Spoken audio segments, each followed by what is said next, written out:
Let the road be your muse, the horizon your inspiration.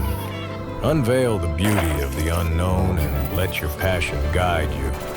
Every journey, a heartbeat. Every step, a story. Travel, dream, live.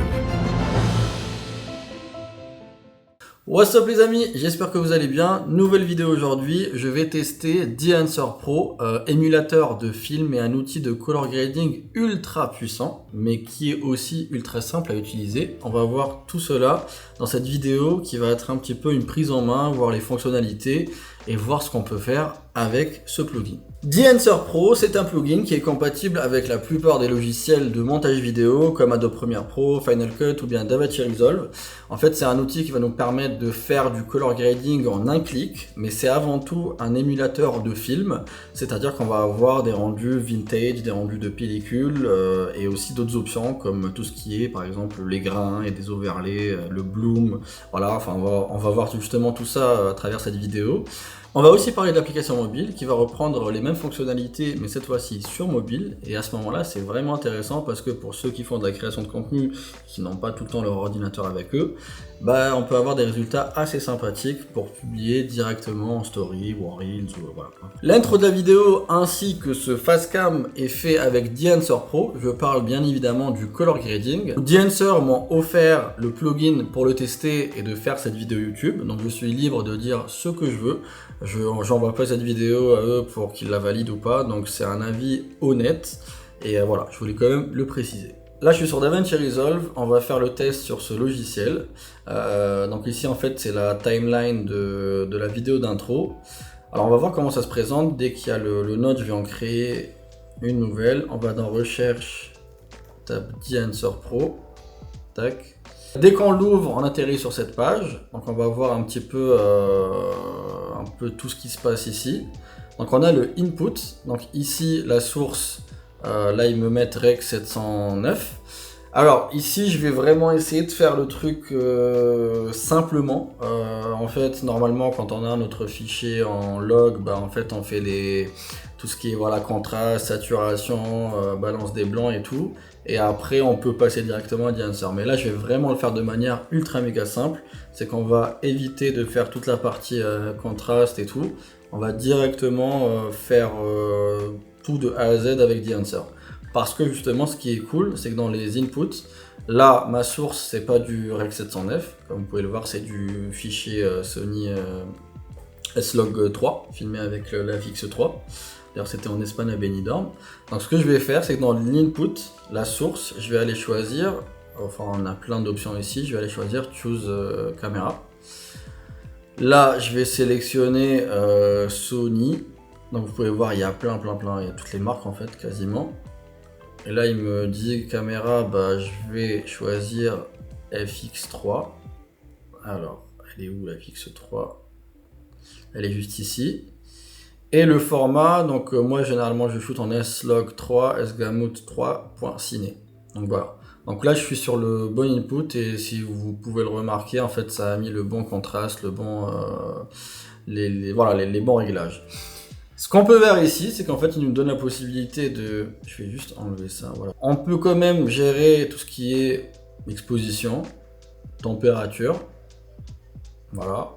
On peut avoir la teinte aussi. Donc c'est vraiment là des réglages assez basiques, mais qu'on les a directement ici sans forcément passer par voilà, les autres options de DaVinci Resolve ou autres logiciels, hein, que ce soit Premiere Pro ou Final Cut. Voilà, donc on a des options ici avec lesquelles on peut jouer. Moi je vais peut-être pas trop, je vais peut-être juste un petit peu baisser l'exposition. Après ici, on a une partie assez intéressante qui est d'ailleurs la plus cool pour moi. C'est en fait là on a les émulations de films. Donc là je vais l'activer. Et ici de base ils mettent le codec Vision 3 250D. Mais en fait ici on a plein de pellicules. Et ça c'est vraiment chouette. Et vraiment pour tous les goûts. Je vais faire je vais faire juste des petits tests pour voir un peu le rendu. Et voilà, on peut mettre du Fuji, on peut mettre un format un peu Insta X, ce qui est drôle d'ailleurs. Il y a le Kodak, le fameux Portra. Voilà, donc franchement il y a toutes les émulations. Là après clairement c'est une question de goût et de voilà. Moi j'aime bien le Ciné Style 800T. Alors juste après on a le film développeur, donc ici on peut l'activer et on peut faire par exemple du contrast boost, donc là je vais augmenter un peu le contraste. On a de la gamma correction, donc voilà, on a la color separation et color boost. Color boost là en fait c'est une sorte de saturation qui est assez cool, moi j'aime bien quand c'est un peu coloré, saturé. Comme c'est du S-Log, bah forcément c'est un peu grisé, donc là je vais mettre un petit peu de color boost. Et là encore une fois j'évite de passer par voilà, les options de base du logiciel, je préfère faire tout ici, vraiment pour aller plus vite, parce que c'est un peu ça aussi le but d'un plugin. On va dans film après film compression, et ici en fait ce qui est cool c'est qu'en fait ça va, vous allez voir dès que je l'active, ça va en fait atténuer les hautes lumières, et ça va donner un côté très pellicule, moins digital, où en fait ça va vraiment adoucir les hautes lumières. Et on peut le voir directement ici avant-après. Et bien évidemment, je peux jouer avec. Donc, plus j'augmente, plus on a ce côté très lisse et moins agressif digital. Ça, c'est vraiment cool pour de l'émulation pour le coup. Surtout ici, dans cet exemple, j'ai un soleil face à moi. Vraiment, le conseil, c'est de jouer avec ces curseurs et de s'amuser un peu. C'est comme ça qu'on peut trouver le rendu qui nous va, parce que parfois c'est vraiment en faisant plein de tests qu'on arrive à un rendu hyper cool. Donc si je fais juste avant-après, vous pouvez voir que là en termes de dynamic range, regardez l'eau et le ciel, c'est beaucoup plus doux, c'est beaucoup plus lisse, et clairement ça rend l'image moins agressive. Ici on a le print, en fait c'est un peu l'impression, si on peut dire ça comme ça, du film final, quand il est imprimé à la fin. On peut l'activer. Moi ce que j'aime bien c'est soit le Kodak 2383 print film, qui est très populaire dans le cinéma, donc vous pouvez voir avant, après. Il rajoute encore il rajoute un mood tout simplement. Et on a aussi le Fujifilm 3513 que j'aime bien d'ailleurs, il est vraiment pas mal lui pour le coup. Donc on a ici Color Head. Alors Color Head, pareil, on peut donner encore un aspect à notre image. Bien évidemment, il faut jouer avec ça. Ici, on arrive à une partie hyper méga importante de ce plugin, le film grain, donc le grain. Pareil, ici, il y en a pour tous les goûts. Il y a plein de profils. Donc on va du 8 mm jusqu'au 65. En fait, c'est des trucs qui sont assez connus. Plus on est petit normalement, plus c'est des gros bruits, enfin des gros grains quoi. Et moi j'aime bien tout ce qui est 35 c'est pas mal. Et bien évidemment on peut régler l'intensité, soit voilà, à fond ou un petit peu. Donc vraiment le film grain c'est assez basique, très simple à utiliser, mais très efficace si on veut vraiment donner ce côté vintage et ce côté un peu organique à notre image digitale ultra méga nette. Ici on a le halation, donc en fait ça c'est, pour ceux qui ne savent pas, c'est en fait, vous le voyez souvent dans les films shootés à la pellicule, c'est vraiment le halo qui vient dans les hautes lumières qui est de couleur rouge. Je vais peut-être enlever le grain pour qu'on le voit mieux. Donc ouais, je sais pas si vous voyez à ce niveau là, en fait on a une sorte de lueur rouge qui vient vraiment sur les hautes lumières et qui donne ce côté très défaut pellicule, voilà. Et là aussi on a une autre option qui est assez cool, c'est en fait le bloom. C'est une sorte de glow, un glow, donc une sorte de, voilà, un petit brouillard qui vient adoucir l'image. Je pense qu'on le voit ici, je vais enlever le bruit pour le voir. Tac, j'active juste ça, voilà. Et en fait on va normalement, voilà, donc là il est au minimum et là il est au maximum. Tac. En fait c'est une sorte de glow qui se crée sur l'image et ça donne un côté très, voilà, très dreamy, très rêveur un peu, et qui est aussi vintage, on peut le revoir sur cette partie de l'image ici, tac, voilà, avant, après. Ça aussi c'est, je dirais pas que ça remplace un filtre Pro Mist, mais ça va vraiment donner ce côté glow à l'image et qui peut être vraiment très vintage et très rêveur. Alors ici on a le film damage, donc en fait comme son nom l'indique c'est des imperfections. Mais en fait c'est un peu des petits traits blancs qui vont apparaître, c'est vraiment les imperfections qu'on a à la poussière, voilà, qu'on a dans une pellicule. Après Overscan c'est vraiment cool. Ici en fait ça permet d'avoir des sortes de PNG, si on peut dire ça comme ça. Par exemple, Super 8, on peut avoir voilà, des standards comme ça, enfin il y a plein de paramètres, et bien évidemment on peut jouer avec l'exposition de cette incrustation, voilà c'est le mot que je cherchais, c'est vraiment des incrustations qui sont assez vintage mais assez cool. On a le vignettage, donc ça c'est un classique, mais voilà en un clic on peut avoir un vignettage qui est assez cool d'ailleurs.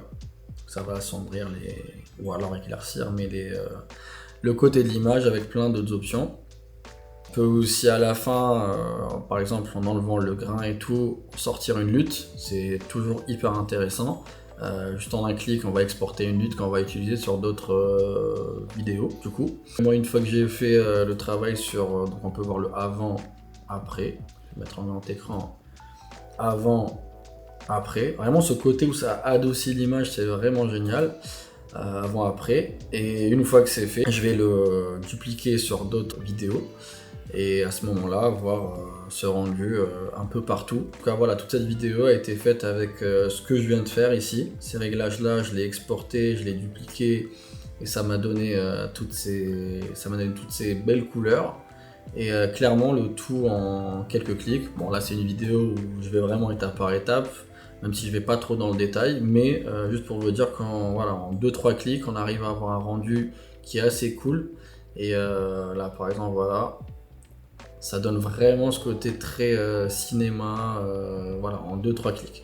Concernant l'application mobile The-Answer Pro, honnêtement, tout ce qu'il y a sur la version ordinateur, on la retrouve sur l'application et c'est vraiment bien foutu. Donc elle est clairement complète et elle offre toutes ces options-là sur téléphone. C'est archi puissant. Il y a ce petit lag encore une fois à la lecture. Quand on met lecture et quand on a plein d'effets, l'image elle est un peu saccadée. Mais une fois exporté, le rendu est fluide. Donc honnêtement, je suis assez impressionné par la qualité. Maintenant, le point un petit peu, on va dire, qui va pas plaire à tout le monde, c'est le tarif. Donc là, je vais vous le dire, dès qu'on exporte, ça me dit que si on veut un abonnement à vie, photo et vidéo, parce qu'on peut aussi faire de la photo avec, c'est 450 €. Ce qui est un énorme budget. Mais encore une fois, si on est créateur de contenu et qu'on vit avec ça, bah, ça peut être facilement rentabilisé. Maintenant, il y a d'autres tarifs. Un an, c'est 100 €. Un mois, 10 €. Une semaine, 7 €. Bon, voilà. C'est posé ici. Mais en tout cas, l'application est ultra puissante, ultra intéressante. Maintenant, en termes de tarification, à vous de voir. Est-ce que je recommande The-Answer Pro ? La réponse est oui, et pour plusieurs raisons. Tout d'abord, pour les gens qui font du montage mais qui ne sont pas forcément forts en color grading, avec ce plugin, on peut vraiment en 2-3 minutes avoir un rendu cinéma rapidement, et ça clairement c'est un gain de temps énorme. Deuxièmement, les options, je les trouve assez cool, même pour quelqu'un qui fait un peu du color grading. Je suis loin d'être expert en color grading, il y a des gens qui sont vraiment experts, mais voilà, j'ai pas envie de passer non plus une semaine à faire les couleurs d'une vidéo. Donc clairement, en tout cas pour moi, c'est un outil qui me permet de gagner énormément de temps, mais aussi de level up mon color grading et d'avoir des rendus qui s'approchent voilà, tout ce qu'on voit sur Hollywood, les pubs et tout. Donc clairement, c'est ultra méga puissant. Et pour ça, ça mérite un grand oui. L'application mobile est vraiment intéressante. Comme je disais, ça permet d'avoir ces rendus-là, mais directement sur téléphone, sans passer par l'ordi. Et ça, clairement, je trouve ça hyper méga puissant. Maintenant, forcément, il y a des trucs qui sont un peu moins bien. Si je dois noter un seul défaut, mais c'est pas forcément un défaut, ça va dépendre peut-être des mises à jour et des prochaines versions. Je trouve que dès qu'on rajoute plein d'effets, c'est un peu lent à visualiser. C'est-à-dire que l'ordi, il galère un peu. Là, actuellement, j'ai le M1 Pro Max. Il gère très bien, mais c'est vrai que c'est un peu saccadé quand on met play. Mais bon, après, c'est pas très dérangeant. En termes de prix, là, je les ai en face de moi. C'est un budget. Pour avoir une licence à vie, ça coûte 450 $. Donc à peu près voilà dans les 400 €. Je peux comprendre pour que ceux qui débutent c'est super méga cher, donc clairement voilà c'est pas grave. Une autre fois quand vous aurez un petit peu plus d'argent. Mais là je m'adresse peut-être aux professionnels qui travaillent voilà avec la vidéo, qui bossent dans la vidéo. Honnêtement 400 € c'est rentabilisé normalement. Voilà, quand on veut travailler et level up son image et ses couleurs. Je pense que pour 400 balles, franchement, ça vaut le coup d'avoir des rendus pro et justement avoir plus de jobs. Maintenant, il y a d'autres licences, c'est-à-dire en fait, on a le 1 an, 6 mois et 3 mois, mais bon, je pense que c'est un peu pas super intéressant. Celle de 1 an, elle est déjà à 300 $. Autant prendre la lifetime. D'ailleurs, cette vidéo est filmée avec mon tout nouveau setup qui sera dédié à YouTube, au vlogging et même à des voyages. Donc j'ai nommé le Sony ZV-E1 qui a le même capteur que la FX3. Donc c'est vraiment incroyable. Ce boîtier, il est juste kiffant. Avec ça, j'utilise le micro ECM M1 de chez Sony, il est vraiment incroyable, il est tout petit mais en fait il permet, c'est des micros en fait où il n'y a pas de câble, c'est vraiment la connexion digitale avec la caméra et vous pouvez entendre normalement la qualité elle est vraiment trop bien. Et j'ai aussi la poignée et le 24 mm 1.4 GM. Donc ce setup là franchement c'est la première fois que je le teste, là en tout cas, mais ça sera mon setup pour ce genre de vidéo et aussi encore une fois pour des voyages et d'autres formats. Donc dites-moi ce que vous en pensez par rapport à la qualité vidéo et sonore. Voilà, et merci Sony pour ce beau cadeau.